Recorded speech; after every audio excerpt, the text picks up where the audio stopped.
Home minister ఏం మాట్లాడతారు వీటికి సమాధానం అడిగితే తెలుసా? అంబటి రాంబాబు గారు ఇట్ అన్నారంట.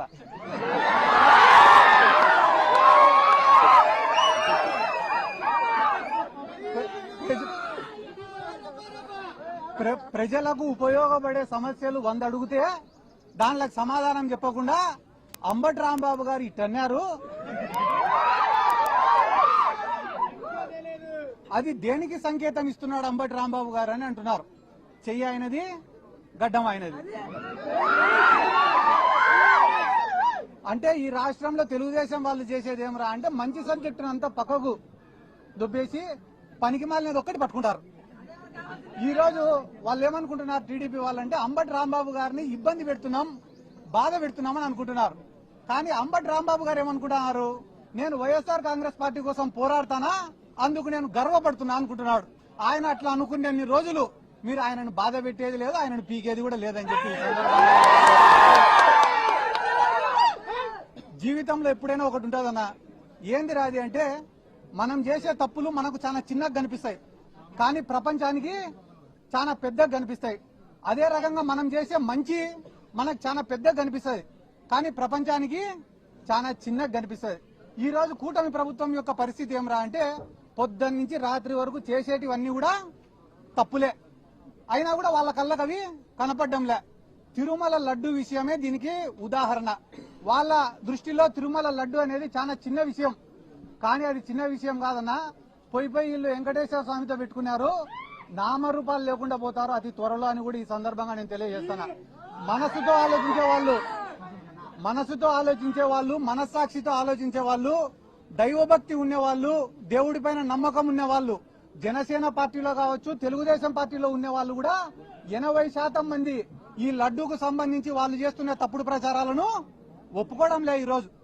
కాబట్టి అంబటి రాంబాబు గారిని ఏదో జైలుకు పంపించినంత మాత్రాన ఈ పోరాటం ఆగిపోతుంది, ఇంకా ఎవరు మాట్లాడరు అని అనుకోవడం వాళ్ళ అవివేకం. ఎందుకంటే అంబటి రాంబాబు గారికి జైలుకు పంపించిన రోజు నుంచి ఈ రోజు వరకు వైఎస్ఆర్ కాంగ్రెస్ పార్టీ మాట్లాడడం పక్కన పెట్టండి, మా మౌనిక గారే అద్భుతంగా మాట్లాడుతున్నారు, అనర్గళంగా మాట్లాడుతున్నారు, ధైర్యంగా మాట్లాడుతున్నారు.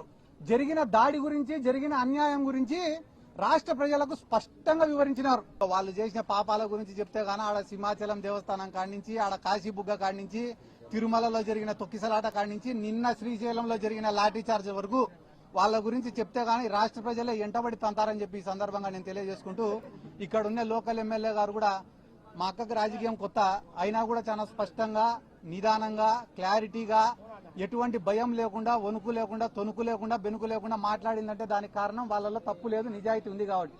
అవతల పక్కనే ఆమెను నేను ఇప్పటివరకు 1 వారం రోజులు చూడబట్టి టెన్షన్ తప్ప ఏం లేదు. అంటే అతి త్వరలో నాకెందుకో అంబటి రాంబాబు అన్న దగ్గరకు వస్తారు 3 ఏళ్ళు అయిపోతేనే. మాదేం తప్పు లేదు, ఏదో చంద్రబాబు నాయుడు చెప్తే చేసినామనో, లోకేష్ చెప్తే చేసినాడు అని. ఆ రోజు మీ ఇష్టం, క్షమిస్తారో లేదో అది కూడా మీకు ఇష్టం అని చెప్పి. హోమ్ మినిస్టర్ గారు నిన్న అంబటి రాంబాబు గారిని ఎవరు తిట్టినారో సాక్ష్యాలు ఇవ్వండి, వాళ్ళని ఎత్తుకపోయి స్టేషన్లో వేసి, సెల్లులో వేసి, లాఠీని ఎత్తి వాళ్ళ కొడతామన్నారు. మళ్ళా ఆధారాలు మీ మీడియా వాళ్ళ కాడ ఉన్నాయా లేదా? అంబటి రాంబాబు గారిని తిట్టినట్ట ఉన్నాయి కదా వీడియోలు, అవి ఆధారాలే కదా. మళ్ళీ ఆధారాలు లేవంటున్నారు. అదే రకంగా ఈరోజు రాష్ట్రంలో లా అండ్ ఆర్డర్ లేదు, వాళ్ళు ఏమంటారు ఆటోమేటిక్ గా ఉంది అంటారు.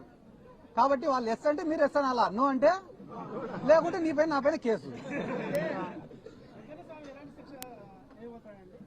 అన్న దేవుని జోలికి పోయిన వాళ్ళకి ఎటువంటి శిక్ష అనేది ఇంకా అది చెప్పకూడదు అన్న. ఎందుకంటే కానీ దేంతో రాజకీయం చేయొచ్చు, కానీ దేవుడితో కానీ భక్తుల మనోభావాలతో కానీ చేయకూడదు. ఈ రోజు ఒక వెంకటేశ్వర స్వామి అంటే ఆంధ్ర రాష్ట్ర ప్రజలకో, చిత్తూరు జిల్లా ప్రజలకో మాత్రమే సొంతమైనటువంటి స్వామి కాదు కదా. ప్రపంచ దేశాలలో ఉండే భక్తులు ఉన్నారు, హిందువులు అందరూ కూడా వెంకటేశ్వర స్వామిని ఎంతో పవిత్రంగా భావించి వస్తారు. ఒకవేళ నిజంగంటేనే దాంట్లో ఏదన్నా తప్పు జరిగినా కూడా చట్టం తన పని తను చేసుకుని పోవాలా తప్ప, రాష్ట్రానికి పెద్ద దిక్కుగా ముఖ్యమంత్రి కుర్చీలో ఉన్న చంద్రబాబు నాయుడు గారు ఇన్నిసార్లు ప్రెస్ మీట్ పెట్టి దాంట్లో పందికొవ్వనో, లేకుంటే గాన బాత్రూంలు గడిగే కెమికల్ ఉందనో, లేకుంటే గాన దాని యొక్క పవిత్రను తగ్గించే పని మాత్రం చెయ్యకూడదు. అది తప్పు. ఆ పని ఆయన పూనుకున్నాడంటే కేవలం ఈ రాజకీయ స్వార్థంతో చేస్తున్నాడు తప్ప దాంట్లో నిజం లేదని అర్థం.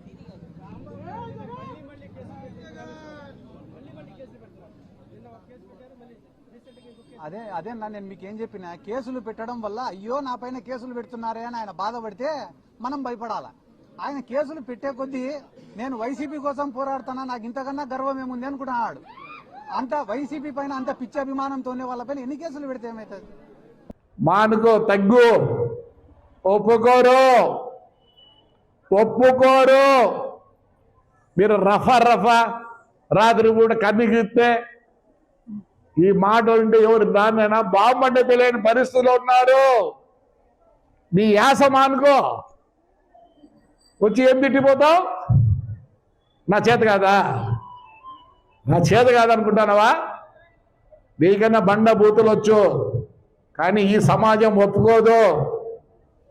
నువ్వు స్పోర్ట్స్ ఇదైతే నేను ఫోన్ చేసినా మతికి పెట్టుకో. ఏంది నీ స్టైలు? ఏంది నీ అట్లాంటి వాళ్ళు ఎంతమందో చూసినారు. నా గడ్డము ఇది ఉండే, ఇది కూడా సరిపోదు, ఇంకా దండికి కావాలి ఎంటికలు.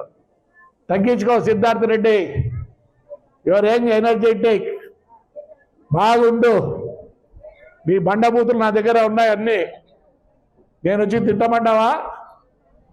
చెప్పు. సమాజం ఒప్పుకోదు. మారు. నువ్వు కూడా చాలా స్టైల్ ఏదో మాట్లాడుతుంటావు.